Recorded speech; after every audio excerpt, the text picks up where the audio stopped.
ہمیشہ ایک بات ذہن میں رکھ لیجئے، اللہ نے دنیا کو بنایا تو اس کے اندر چند قوانین کو اللہ نے رکھ دیا، چند لاز کو اللہ نے رکھ دیا۔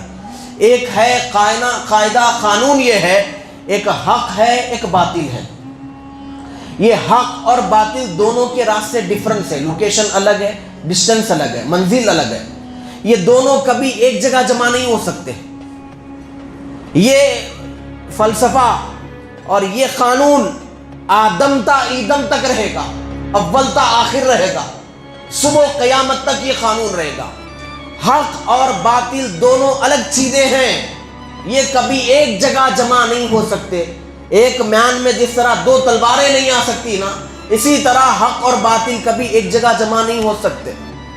اور تعجب کی بات یہ ہے، باطل کے پاس ہمیشہ طاقت زیادہ رہی۔ آپ ہسٹری پڑھ لیجئے، پوری ہسٹری پڑھ لیجئے پیچھے جا کے۔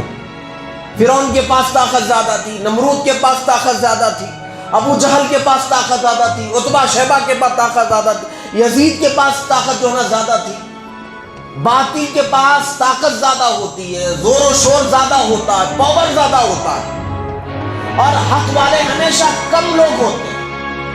ان کے پاس طاقتیں بھی محدود ہوتی ہیں، سامان بھی کم ہوتا ہے، ان کی آرمی بھی کم ہوتی ہے، ان کا سسٹم بھی تھوڑا کم ہوتا ہے۔ مگر یہ بات بھی اٹل حقیقت ہے، اس کو بھی ذہن نشین رکھ لیجئے۔ یہ بات بھی اٹل حقیقت ہے، باطل کے پاس طاقت ہونے کے باوجود، باطل کے پاس قوت ہونے کے باوجود، حق والوں کے پاس کم طاقت کم قوت ہونے کے باوجود، دنیا اس حقیقت کو اپنی آنکھوں سے دیکھ چکی ہے۔ 1450 سال کے اندر بھی، اس سے پہلے بھی، حق والے کم ہونے کے باوجود بھی حق والے ہمیشہ باطل پہ غلبہ پا گئے۔ حق والوں کا نام ہمیشہ رہا، حق والوں کا جھنڈا ہمیشہ بلند رہا، حق والوں کا نام کی مالا دنیا ہمیشہ جپتی رہی۔ اگرچہ کہ باطل کے پاس طاقت بہت تھی، مگر ان کا نام بھی مٹ گیا، ان کا نشان بھی مٹ گیا، وہ بھی ختم ہو گئے، کوئی ان کا چرچا نہیں ہے۔ تو یہ حق اور باطل ہے، کبھی کمبائن نہیں ہو سکتے۔ ڈے اور نائٹ کبھی جس طرح کبھی ایک جگہ جمع نہیں ہو سکتے، یہ دونوں بھی جمع نہیں ہو سکتے۔ حلال و حرام ایک جگہ نہیں ہو سکتے، یا سمت کے بن کے رہو یا صنم کے بن کے رہو۔ سمت کو بھی مانوں گا صنم کو بھی مانوں گا نہیں چلے گا، یا آر یا پار، یا حریت یا شہادت، یا چت یا پٹ، یا دن یا رات، یا جائز یا ناجائز، صرف ایک ہی بات ہے اور کچھ نہیں ہے۔ دونوں کبھی ایک جگہ جمع نہیں ہو سکتے، اور حق ہمیشہ غالب رہا۔ تو یہ فلسفہ یہی ہے کربلا کی زمین کا، کربلا کے واقعے کا۔ امام حسین حق پر تھے، لوگ 72 تھے، سامان جنگ کم تھا، نہیں کے برابر تھا۔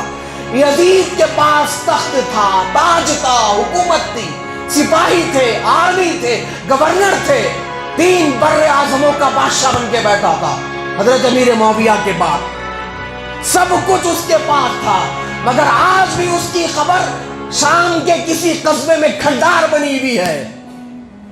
وہ 72 نفوس قدسیہ جنہوں نے حق کے ساتھ اسلام کے خاطر اپنی جانوں کو قربان کیا ہے، نہ یزید کا نام باقی ہے، اس کے نام پہ تو کوئی نام بھی نہیں رکھتا، نہ اس کی اولاد ہے، نہ اس کا کوئی چرچا ہے، نہ اس کی حکومت۔ وہ مٹ گیا، وہ ختم ہو گیا، مگر حسین کا نام آج بھی زندہ ہے۔ حسینی ہر گھر زندہ ہے، حسین کا نام ہر گھر میں آپ کو نظر آئے گا۔ کیوں؟ حسین حق پر تھے، مولا حسین حق پر تھے، یزید باطل پر تھا۔ یہ دونوں کبھی جمع نہیں ہو سکتے۔